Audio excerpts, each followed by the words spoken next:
The Auditor General's report came out and specified that 180 bridges are deemed to be in critical repair in Ontario. First, do you agree with that number? I think that's a fairly safe number, and actually the Ministry of Transportation had a look at the auditor's report before it was published on Monday, so I think that's a verifiable number. I mean, certain engineers will say that one structure is slightly worse than another, but I guess we're grateful that the Auditor General did highlight that we have some safety concerns with bridges across the province.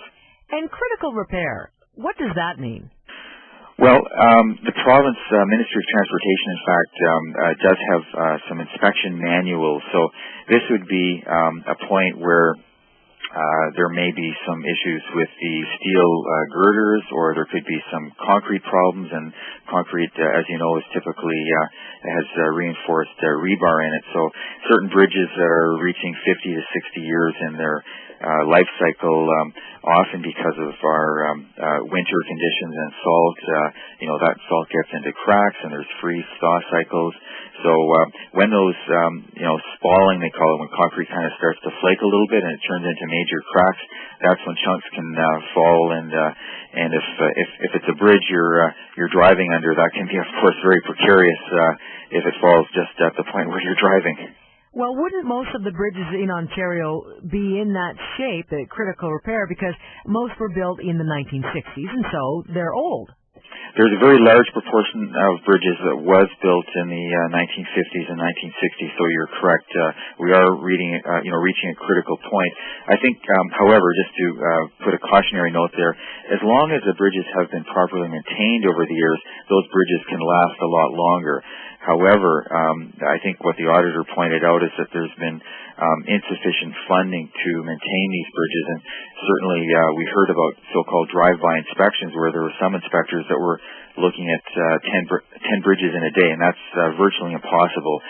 I think the auditor also pointed out quite correctly that you really do need 2 to 3 hours per bridge, depending on the size of the bridge, and maybe even 2 people at the same time looking at that bridge infrastructure to do a proper assessment. Andy, how concerned should the traveling public be?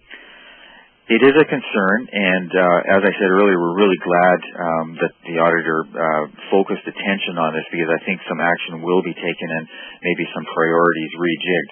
Now, funding is one issue, and it's certainly an issue with smaller municipalities. We think that the province could take a greater role, for example, in training people in smaller municipalities in particular to find out what to look for in terms of signs of wear and tear. And the whole issue of deferred maintenance, there is a law that says bridges have to be looked at every 2 years, and again, that's not happening across all municipalities in Ontario. Now, my understanding is you and your group, Andy, want to see a quicker pace to making these repairs, right? We want to see it accelerate, and I think the Ontario driving public would like that as well.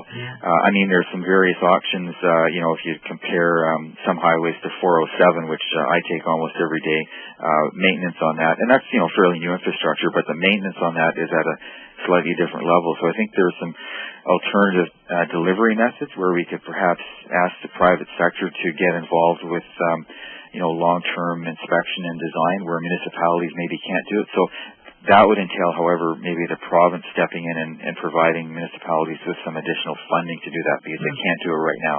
What is bundling of bridges that you are recommending?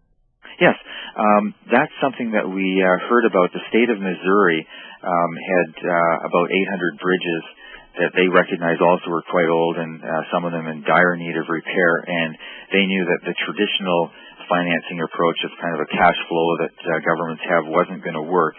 So they issued a request for proposals and got some quotes from various contractor consortiums, and they agreed that they would fix those 800 bridges and inspect them over the entire life cycle for a period of 4 to 5 years. That whole project was going to be done. And we're hearing the bundling of bridges is now being done in other states like Tennessee and Pennsylvania. So in Ontario, we think we should at least do a trial project of bundling maybe in some part of the province and see how it works. So what do the officials at Queen's Park say? We have actually. We were a catalyst, I think, in the Auditor General's report because we came out with a report 2 years ago and met with the Minister of Transportation, Jim Bradley, in early 2008, and have kept in touch with a number of the transportation officials. And we understand they're pretty close to making some decision on this bundling project, but maybe this will spur them on. A couple of years ago, we saw a bridge. I think it was in Montreal collapse. Was that a wake-up call for us here in Ontario? Well, that was the reason why we did our report at RCCAO, the Residential and Civil Construction Alliance of Ontario, because the question among our contractor members and construction union folks was what are, the conditions like for Ontario bridges, and we didn't really have a handle on that.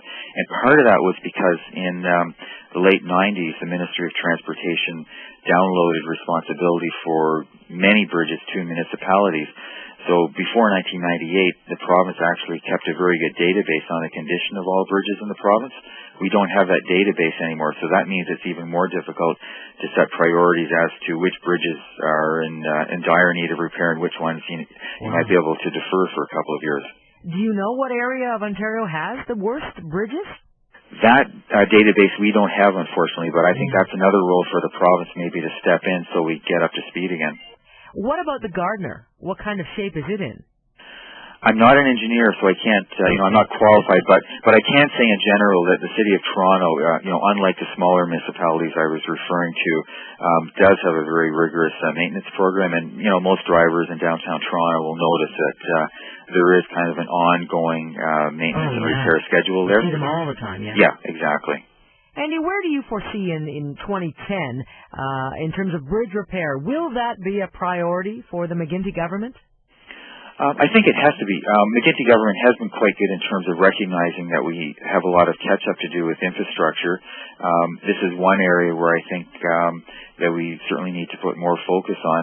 MTO has committed on a percentage basis more year over year over the last few years on road and bridges. But we have to look at perhaps, as I mentioned earlier, the alternate delivery methods. So financing is a problem, and there's also some governance issues with respect to how to set those priorities so we get at the backlog quickly. Okay, pleasure talking with you, Kim. Bye-bye.